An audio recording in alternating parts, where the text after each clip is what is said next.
What's been your driver for this? I would Yeah, imagine first, several things. yeah, first and foremost, God. I mean, without God, I don't know where I would be. And secondly, my wife, she's been my rock. She's been able to push me and keep me, motivated and positive and stuff like that. And then third, yeah, the mindset of being an Olympian and just not ever wanting to give up and wanting to get back to 100%, for my kids, for my own life, for my wife, for just everything. Well, this is going to be great. Welcome to the White House Pod with David A.R. I'm gonna finish what I started. It's not easy, but it's simple.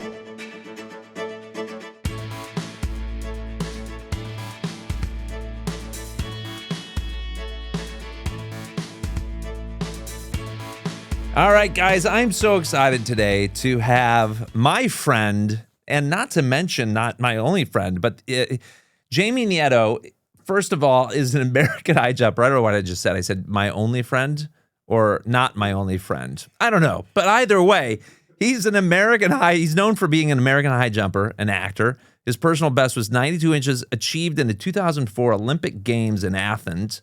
He was in the 2004 and the 2012 USA Olympic Trials champion, as well as in 2003 USA Outdoor champion with a jump of 2.30 meters. But for those in America, 91 inches, which is pretty big. Nieto suffered a serious injury resulting in paralysis when doing a backflip in 2016. In 17, he married Olympic hurdler Siobhan Nieto, who sang an original song in America's Got Talent. My gosh, we could go on and on and on. But I'm just gonna let's kick in Jamie Nieto, my personal friend. We starred in movies together, and all around an amazing dad and an amazing man. How are you, brother? Thank you. Thank you. I'm great. Thanks, David. So for the people out there who don't know meters or inches, my personal best is 7 feet 8 inches. So if you think about your door frame is about 7 feet, and then usually your ceiling is about 8 feet. So I can jump somewhere in between that. I Or don't know I why. I did. guess they need to update these pieces of paper because that makes more sense than the 92 inches. Yeah, yeah. Yes. So I'm doing great. David, how are you doing? Good, I love good, your good to background. see you the other day. As always, your kids are growing up crazy, and they're crazy fast. And how old are they now? 5 5 and 3. and 3. Yeah, I mean they Yeah. were running around at my house were having a good time. The whole time, the whole Super Bowl, they were I running mean, the whole around Super the Bowl. Did house. they ever go to sleep that night? Did they pass down the cars because they ran so much during the day, or Actually, I was happy because on the way home, they were still like kind of going a little bit. And then when we got home, they they passed passed out. out? So So I was happy that they you didn't and fall asleep Siobhan in the could go to car. sleep then. Yeah, yeah.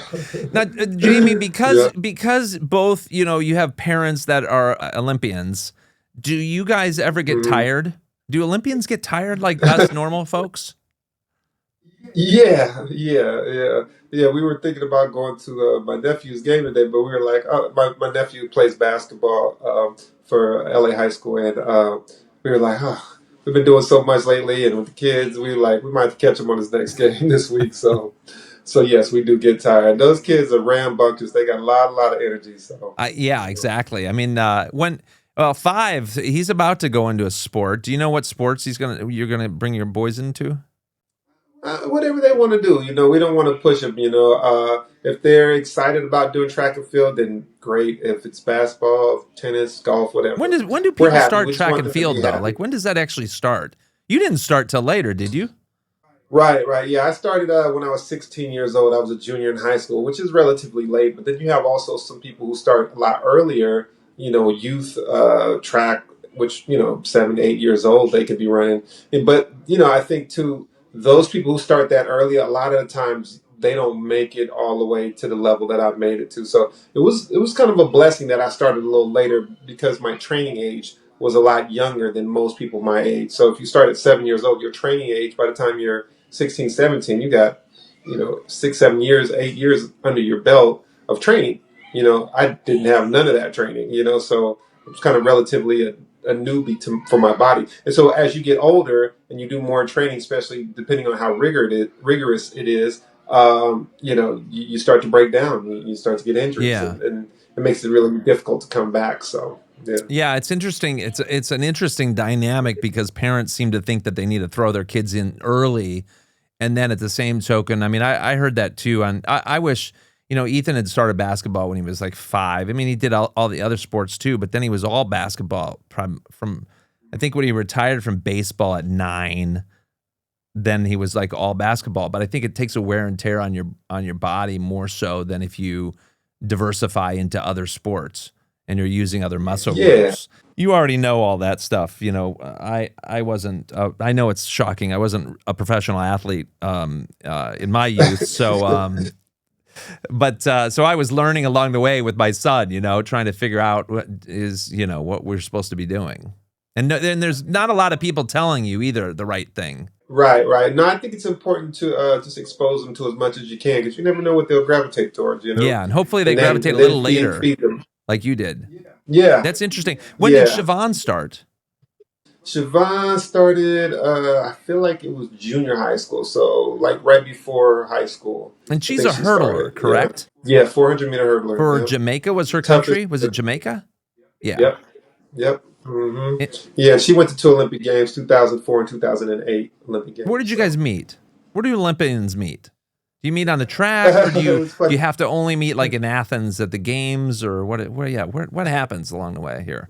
Where does romance happen in the U.S. Olympians? Yeah, so ironically enough, she was auditioning for a commercial, and I was auditioning for a commercial as well. And I saw her on my way out, and I was like, hey, I think she runs track. Like, I didn't know her, but I was like, okay, she's cute, and I think I've seen her before. So I said hi and tried to be friendly and stuff, and she was kind of friendly, but I kind of felt like she was giving me the cold shoulder. So I was like, well, okay, well, good luck and have a good one. So I left, and that was the first time I met her, and so she ended up booking. How old were you at this time? How old were you at that time? That was 2010, so 33 it was. Oh, okay. So you'd been outside of because I mean, when was your last Olympics? Was 2012 or? Have a range, that can vary. Some people, me and my wife were just talking about this the other day as we were watching the Super Bowl, because I think the average lifespan of or career for an NFL player is like 3 to 5 years. Am I right? Well, I mean, some go. Obviously the anomalies are Aaron Rodgers right now. I think he's 41. And then of course Brady was 45. So right. But but those guys are on the old side. Most of them I think are in their 30s. They're retiring. Adam Thielen just retired. I think he was like 36, something like that. So it's about the same for track athletes. If you have a long career, I had a long career. I retired at 36. You don't really see too many people going much further. There are people who do, but not much. I would say, maybe 2 Olympic opportunities, so maybe 8 years. Wait, you were 36 when you retired? Yeah. Mm-hmm. Wow. I was the oldest American high jumper to ever make an Olympic team as a man. There's some females that did it, but did they give you was your gift like a cane or something? Like were they like, here you go, or like old man, or like a watch, or what do you get for being the oldest American high jumper? Well, I did break the Masters world record, which was 7.7, or which is 7.7 now. So I got a world record while I was competing that long, but no, you don't get anything, nothing extra. So you were still competing now. To go back to Siobhan, and when you met Siobhan, you guys were still competing at the time. Yes, we're still competing. So we met. So did you say, "Hey, just I know you're an Olympian, but so am I," or like, what do you, or you just guys size each other up, and you're like, you have this, brainwave of Olympians. Yeah, no. So that was 2010 when we originally had our first meeting, and then 2012 I was doing this web series, and I was trying to raise some money, and I was sending out messages for a GoFundMe, and I sent her a message, and she donated to the project. And later that year in 2012, I seen her at a competition in, I think we're in the Caribbean or something like that. And I said, "Hey, look, check it out. This is what we did with with your money. We made this cool short trailer, not a short. It was a web series." And so I showed her the trailer. She was like, "Oh, this is amazing." And she was like, "Did you show everybody?" I was like, "No." And she went around and showed everybody. And I was like, oh, "Okay, I guess we're gonna go show everybody." And then the next meet, we went to Jamaica, and I saw her afterwards while I was getting my award, and I said, "Hey, where are you going next?" And she said, "Oh, I'm going to this meet at UCLA." I said, "Oh, I'm going to that meet as well." I said, "Maybe afterwards we can get lunch." And she said, "That would be great." And we've been together ever since. That's so sweet. When did you start having the actor bug to start performing and get into the movie industry while you were also being an Olympian? Truly like it. And so I was actually in London at the time, and I took a class, and I was like, "Oh, this was really fun." When I get back home to San Diego, I'm going to see if I can find a great acting course or a teacher. And so I ended up finding Carrie Scott, That's right. That's right. right? That's where it was. Okay. Ah, So yeah, then yeah, yeah. I saw you in a showcase, right? Yeah, you saw me in the And showcase, and you liked this scene, and you said, "Hey, I want to put this guy in Jerusalem Countdown." I think it was 2010 actually, and so yeah, I flew out there, and then afterwards, or while we were out there, you said, "Hey, I got another film for you," and I was just thinking like, "Oh, that's nice of him to be nice." I didn't think you were really gonna come back, and literally like a few months later, you were like, "Here, check out this script called The Encounter. I think you'd be great for it." And you were like, "You read it and let me know if you want to do it." And I'm thinking like, of course I'm gonna do it. I don't even care. Like I already know it's gonna be cool. again, I think that was 2010. 2010, I think it was 2010. 2010. Yeah. No, I had done Holy Man. Holy Man Undercover I did in Ah, 2008, 9. And The Encounter was my second one. Yes. You know what? It was 2010 because Ocean, my middle daughter, was just born that day. She'd been born a okay. week before. But I still get a lot of people who send me messages from the encounter like, "Yo, I seen you in the encounter. Me and my." Did you Mm. you must have been pretty great at, I would imagine, at the commercial thing too, right? Did you do a lot of commercials? You must have. I did some local commercials in San Diego, but not. I had a couple close calls on like a McDonald's commercial and a Jeep commercial, but I never really booked any commercials, which I'm like, I feel like they're great auditions, but just never happened to Even with the track book and 'em. field thing, I thought I mean, I don't know how many commercials are about track and field, but I would imagine there's some. Right. Well, the one that I met Siobhan on, that was a 3D TV, and they wanted track athletes to be jumping through the TV. So I was supposed to be high jumping through the TV, and she was supposed to be hurdling through the TV. So yeah, there was a few, but yeah, they thought they liked me for it, but they thought that I was too tall or something like that. I'm like, I'm a high jumper. We don't make short high jumpers, so they didn't think I was going to be able to get into the box of the Oh, TV. So I'm like, that's all I do is jump through a box over a bar. There's a specific area that yeah. you got to get through, so that helps the jump technically. But it was fine, so I didn't book that one. I was there right around the time, because we used to play volleyball and baseball or all these other things. Because Yeah, you're definitely in our close friend group that yeah. goes and does all these things. When you broke your neck, how did you? Because how many years ago was that? Now that 10 years now. 10 years ago. So you have been going through, you've had such a switch in your life to being, from what you did with the Olympics and all that to where you have done, you taught yourself again how to walk. You walked down the aisle when you got married, things that were impossible, that modern science said was impossible. Is it the Olympic mindset that has gotten you through this whole thing, or like what's been your driver for this? I would imagine Yeah, it's first. several things. Yeah, first and foremost, God. I mean, without God, I don't know where I would be. And secondly, my wife, she's been my rock. She's been able to push me and keep me, motivated and positive and stuff like that. And then third, yeah, the mindset of being an Olympian and just not ever wanting to give up and wanting to get back to 100%, for my kids, for my own life, for my wife, for just everything. Yeah.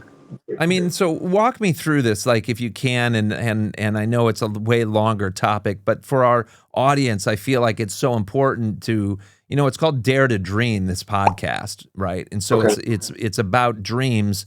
You have accomplished so many dreams in your life, clearly. Mhm. I mean, nobody goes off and wins. You won too. Didn't you win a bronze or silver, I think? Well, yeah, I won two Olympic trials. I went to four, and then when I got to the Olympic Games, I was unofficial bronze medalist in 2012, and then in 2004 I was fourth. So, Yeah. yeah, So really close. Yeah. so where do you go for how do you encourage people, especially with your story out there on to follow their dreams and then also with what life throws at us and to, what would you tell them, to encourage them? It's funny. I would say your only limitations are what you believe them to be.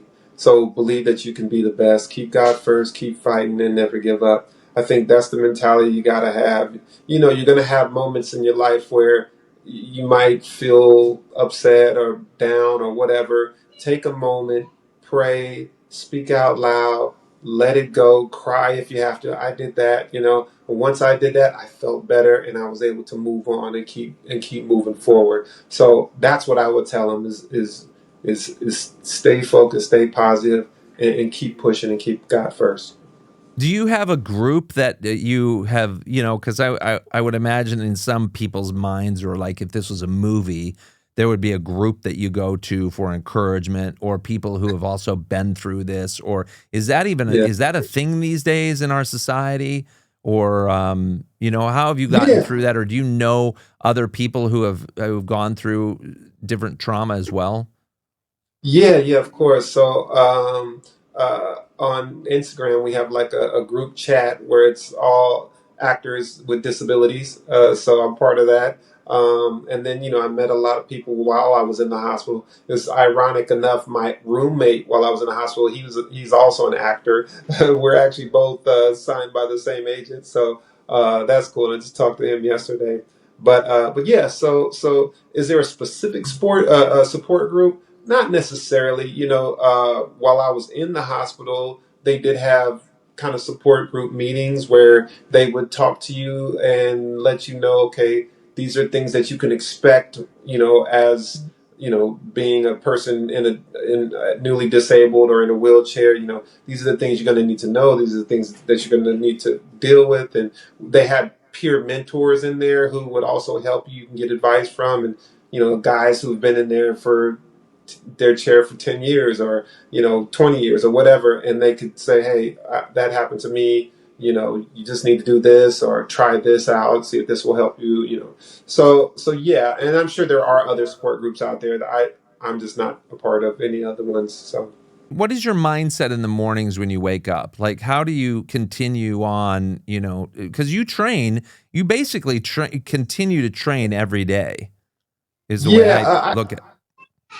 yeah, yeah, just moving around and getting up doing stuff is training. But I do rehab at least 3 times a week. So I try to, lift here at home, and then one day a week I'll go out to my foyer and I'll walk with my forearm crutches so I can just get more steps in because the repetition gets your body like it gets the nerves firing in those specific synapses. So it's like as you keep taking steps, the more and more steps your body starts thinking, oh, this is what I'm supposed to do. Oh, this is what I'm supposed to do. And then the nerves start to now fire better as you start to do those repetition things. So that's why I try to walk as much as I can and work out and stay strong. I want to be able to lift myself up and push, like I need all that strength. So that's one thing I do. So, some stuff I do.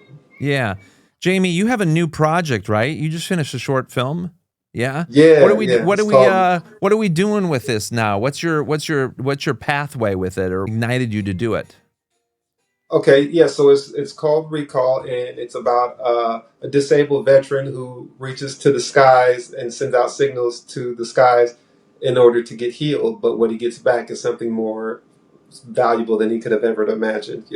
And the impetus of it was some of my friends, the roommate in the hospital, he does this Easter Seals Disability Film Challenge every year. So then I was thinking like, oh, maybe I'll do that next year. This is what I was thinking last year. And so I was like, maybe I'll jot down some ideas for some short films. So when it comes time, then I'll have some ideas to kind of go into it with. Because it's like a 48-hour film festival, but this one is a little bit longer. They give you like a week.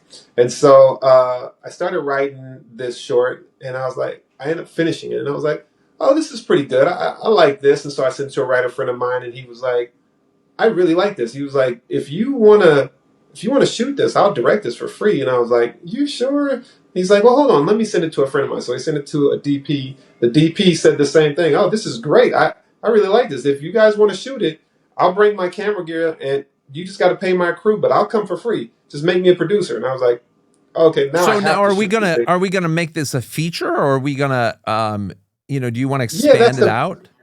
Yeah, that's the goal at the end of the day. I've submitted it to about 30 film festivals right now, and since it just got finished January 1st, so this whole January, February, I've just been submit. So as you know, the film festival circuit runs through the whole year. So as time comes, then we'll get notifications and hopefully get into a whole bunch of them. So yeah, in the hopes to make a full feature film. Yes. Yeah, that makes sense. All right, Jamie, I have to let you go, but let me ask you one more thing, though. So to the folks out there, you have gone through so much, you've achieved so much in your life. What is your encouragement to whatever their dreams are and pursuing that? Yeah, it just kind of goes back to what I said earlier. Is your only limitations are what you believe them to be. So believe that you can be the best. You sometimes you think that I can't do this, or the doctor tells you you'll never do this again. And the doctor told me I would only get 30% functionality back, but I'm way farther than they would have ever imagined. They thought that I might have been able to feed myself, and I'm way farther than that because of my mindset. So you have to train your mind in a way to be better than what you think you can be. And even if you don't believe it in the beginning, just keep telling you're going to do this, you're going to do this, I'm going to do this, I'm going to do this, whatever it is.